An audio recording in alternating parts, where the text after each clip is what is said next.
ചെങ്ങായിമാരെ പയറിന്റെ വില കേട്ടാൻ നെട്ടും 1200 മേലെ. അപ്പോൾ നമ്മൾ ഇന്ന് വീഡിയോ ആയിട്ട് വന്നിട്ടുള്ളത്, പല ആളുകളും നിരന്തരം വിളിച്ചുകൊണ്ടിരിക്കുകയാണ്, എവിടെയാണ് ഇത് കൊടുക്കേണ്ടത്, എങ്ങനെയാണ് കൊടുക്കേണ്ടത്, എങ്ങനെയാണ് പറിക്കേണ്ടത്, ഉണക്കേണ്ടത്.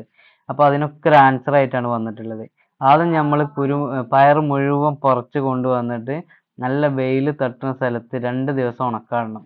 2 ദിവസത്തെ വെയിൽ തട്ടിക്കഴിഞ്ഞാൽ കുരു പുറത്തുനിന്ന് ചാടും, ഓട്ടോമാറ്റിക്കലി പുറത്തുനിന്ന് ചാടും. അതിൽ നിന്ന് നമ്മൾ ആ ചപ്പൊക്കെ വാരി കളഞ്ഞിട്ട് അതിൻ്റെ പരിപ്പ് മാത്രം നമ്മൾ വാരിയിട്ട് വേണം കൊണ്ടുപോയി കൊടുക്കാൻ. അപ്പോൾ ഉണക്കാടുമ്പോൾ പ്രത്യേകം ശ്രദ്ധിക്കണം. ഇതിൻ്റെ മുകളിൽ ഒരു കനം കുറഞ്ഞ ഒരു ശീല എന്തെങ്കിലും വിരിച്ചിടണം, അല്ലെങ്കിൽ കുരു തെറിച്ചു പോകും. പിന്നെ ഇത് എവിടെ കൊടുക്കണം എന്നുള്ളതല്ലേ. അപ്പോൾ അത് കൊടുക്കേണ്ട സ്ഥലം, അത് നമ്മൾ ഇതിൽ നമ്പർ കൊടുക്കുന്നുണ്ട്, ഈ വീഡിയോയിൽ കാണുന്ന നമ്പറിൽ നിങ്ങൾ വിളിക്കുക. അവർക്ക് കറക്റ്റ് അവർ റൂട്ട് പറഞ്ഞുതരും, അവിടെ കൊണ്ടുപോയി കൊടുത്താൽ മതി. നല്ല വില കിട്ടുന്നുണ്ട് ഇപ്പോൾ.